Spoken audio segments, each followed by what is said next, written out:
Khammam corporation మంత్రి తుమ్మల నాగేశ్వరరావు సమీక్షా సమావేశం నిర్వహించారు.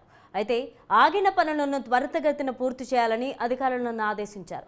మంచినీటి సమస్య కొరత లేకుండా చూడాలని, విద్యుత్ సమస్యలు ఎక్కడా ఉండకూడదని అన్నారు. ప్రభుత్వ భూముల ఆక్రమణ తొలగించాలని మంత్రి తుమ్మల నాగేశ్వరరావు అన్నారు.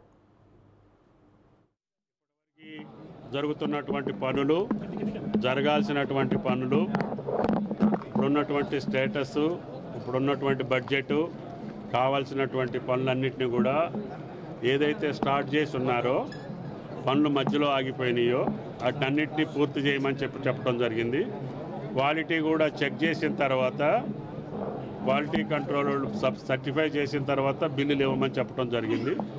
ఉన్న అన్ని పనులు ఏదైతే శాంక్షన్ చేసి మధ్యలో ఉన్నటువంటి పనులన్నింటినీ కూడా ఈ యొక్క వర్కింగ్ సీజన్లో కంప్లీట్ చెప్పమని చెప్పింది. శానిటేషను చాలా జాగ్రత్తగా ఉండమని చెప్పాము. అదేవిధంగా మంచినీటి సమస్య కొరతకి ఇబ్బంది లేకుండా మంచినీటిని నిరంతరం సప్లై చేసేటట్టుగా చూడమని చెప్పాము. ఎలక్ట్రిసిటీ వాళ్ళని కూడా వాళ్ళకి సంబంధించినటువంటి కొన్ని ప్రాంతాల్లో కొన్ని లైన్స్ పబ్లిక్ ఇబ్బంది కలిగేటటువంటి ఉన్నటిని షిఫ్ట్ చేసేదానికి అవకాశాలు చూడమని చెప్పాము. అన్ని సమస్యలు, ఔటర్ రింగ్ రోడ్డు ఇప్పుడు ఏదైతే జాతీయ రహదారులు వస్తున్నాయో దాని గురించి దృష్టిలో పెట్టుకొని ఖమ్మానికి రింగ్ రోడ్డు వచ్చేటట్టుగా ఆనాడు జాతీయ రహదారిని ప్రతిపాదించడం జరిగింది. వాటి యొక్క పురోగతి, అదేవిధంగా